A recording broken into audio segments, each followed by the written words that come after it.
প্রিয় দর্শক, সবাইকে আয়না শহরের পক্ষ থেকে পবিত্র ঈদ উল ফিতরের অনেক অনেক শুভেচ্ছা। ঈদ মোবারক। আমরা জানি হয় 20 তারিখ অথবা 21 তারিখ পবিত্র ঈদ, ঈদ উল ফিতর, এবং এই ঈদকে সামনে রেখে সারা বাংলাদেশের মানুষ যারা ঢাকাতে অবস্থান করে তারা গ্রামে ফিরে যাচ্ছেন গ্রামের মানুষের সাথে ঈদ উদযাপন করবার জন্য। আমি এই মুহূর্তে জাতীয় স্মৃতিসৌধের সন্নিকটে আমি আছি সেবালিং নামক একটি গাড়ির সামনে। পাটুরিয়া ঘাটগামী যে যাত্রীগুলো যারা পাটুরিয়া ঘাটে যাবে এবং তারপরে বিভিন্ন স্থানে ওখান থেকে যাবেন, আমরা আসলে দেখবার চেষ্টা করব যে এখানে যাত্রীদের কাছ থেকে অতিরিক্ত কোনো ভাড়া নেওয়া হয় কিনা ঈদকে সামনে রেখে। আমি এই মুহূর্তে সেবালিং গাড়িতে হেল্পার এখানে ছিল। এই মুহূর্তে হেল্পার কোথায় গেলেন?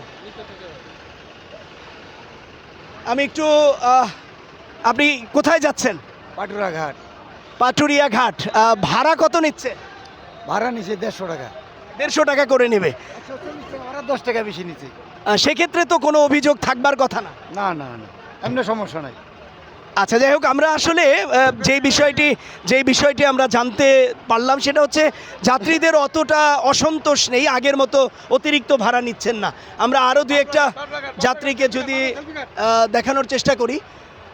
আপা কোথায় যাচ্ছেন? আমি পাবনা যাচ্ছি। পাবনা যাচ্ছেন, তার মানে আপনারা আরিচা হয়ে যাবেন। ভাড়া কত করে নিচ্ছে? এখন সেটা তো আমি জানি না, আমার আম্মু জানে। হেল্পাররা কি কিছু বলেছে কিনা যে অতিরিক্ত ভাড়ার জন্য কোনো চাপ দিয়েছে কিনা? অতিরিক্ত ভাড়ার জন্য চাপ দেয়। দর্শক, দেখতেই পেলেন ঈদকে সামনে রেখে এখন পর্যন্ত আমরা ওই রকম কোনো অনাকাঙ্ক্ষিত ঘটনা আমরা দেখিনি। আমরা যদি একটু হেল্পারের সাথে কথা বলি। আপনার নাম? নূর মোহাম্মদ ভাই, কেমন ঈদের যাত্রী আগের মতো বেশি আছে না এবার একটু কম? এবার একটু কম কমই, আর তার জন্য গাড়ি আর তেলের জন্য ঠিক মতো চলা পড়তেছে না। সেক্ষেত্রে ভাড়া আপনারা কেমন নিচ্ছেন, মানে কত করে পাটুরিয়া ঘাট নিচ্ছে? 150 টাকা। গত বছর তার আগের বছর আমরা জানি আপনারা 300, 400, 450 টাকাও পর্যন্ত ভাড়া নিয়েছে।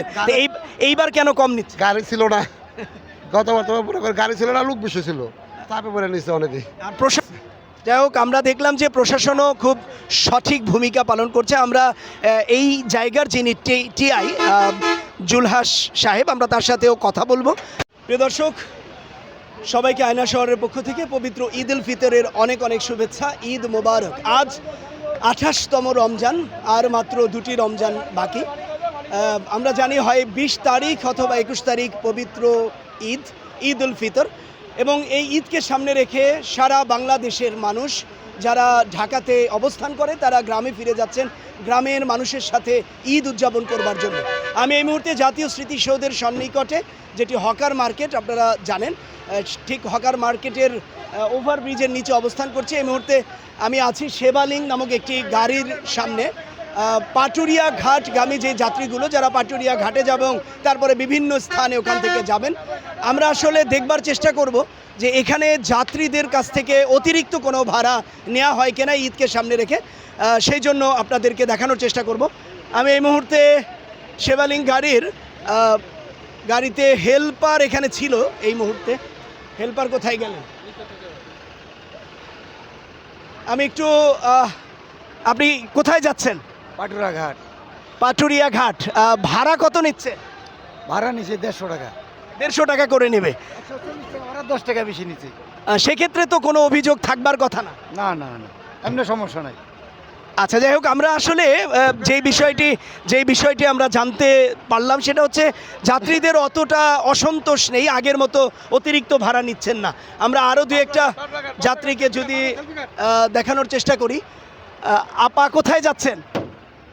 আমি পাবনা যাচ্ছি। পাবনা যাচ্ছেন, তার মানে আপনারা আরিচা হয়ে যাবেন। ভাড়া কত করে নিচ্ছে? এখন সেটা তো আমি জানি না, আমার আম্মু জানে। হেল্পাররা কি কিছু বলেছে কিনা যে অতিরিক্ত ভাড়ার জন্য কোনো চাপ দিয়েছে কিনা? অতিরিক্ত ভাড়ার জন্য চাপ দেয়। দর্শক, দেখতেই পেলেন ঈদকে সামনে রেখে এখন পর্যন্ত আমরা ওই রকম কোনো অনাকাঙ্ক্ষিত ঘটনা আমরা দেখিনি। আমরা যদি একটু হেল্পারের সাথে কথা বলি। আপনার নাম? নূর মোহাম্মদ ভাই, কেমন ঈদের যাত্রী আগের মতো বেশি আছে না এবার একটু কম? এবার একটু কম কমই, আর তার জন্য গাড়ি আর তেলের জন্য ঠিক মতো চলা পড়তেছে না। সেক্ষেত্রে ভাড়া আপনারা কেমন নিচ্ছেন, মানে কত করে পাটুরিয়া ঘাট নিচ্ছে? 150 টাকা।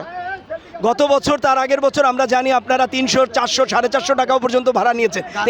এইবার কেন কম নিচ্ছে? গাড়ি ছিল না, গত বছর পুরো করে গাড়ি ছিল না, লোক বেশি ছিল, চাপে পড়ে নিচ্ছে অনেকে। আর প্রশাসন কি এই বিষয়ে মনে হয় একটু আপনাদের যাতে ভাড়া বেশি না নেন সেজন্য পদক্ষেপ নিচ্ছে? পদক্ষেপ নিচ্ছে। যাই হোক, আমরা দেখলাম যে প্রশাসনও খুব সঠিক ভূমিকা পালন করছে। আমরা এই জায়গার যিনি টিআই জুলহাস সাহেব, আমরা তার সাথেও কথা বলবো। আমরা দেখব এবং জানবো যে তারা আসলে কিভাবে কাজ করছেন, তাদের মধ্যে কোনো অনিয়ম আছে কিনা, তারা অতিরিক্তভাবে কোনো কিছু করছে কিনা সেটাও আপনাদেরকে দেখানোর চেষ্টা করব। আসেন।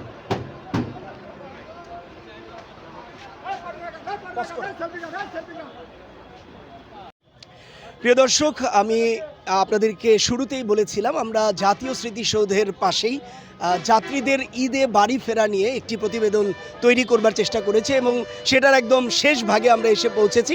আমাদের এই প্রতিবেদনটিতে আমরা যেটা দেখতে পেলাম যে গতবার এবং তার আগের বারের মতো এবার যে যাত্রীদের ভোগান্তি, অতটা ওই ভোগান্তি নেই। আগে 100-150 টাকার ভাড়া 450-500 এমনকি 1000 টাকা পর্যন্ত নিয়েছে, সেই জায়গা থেকে মাত্র 150 টাকা ভাড়া নিচ্ছে গাড়ির হেল্পার এবং ড্রাইভাররা, এবং যাত্রীরাও অনেকটা শান্তিতে তাদের ঘরে ফিরতে পারছে। তো এই ছিল এখনকার মতো। আমরা আশা করছি যদি কোনো অনাকাঙ্ক্ষিত ঘটনা ঘটে এবং অতিরিক্ত ভাড়া চেয়ে থাকে সেটা আপনাদের সামনে আমরা তুলে ধরবো। সবাইকে অসংখ্য ধন্যবাদ।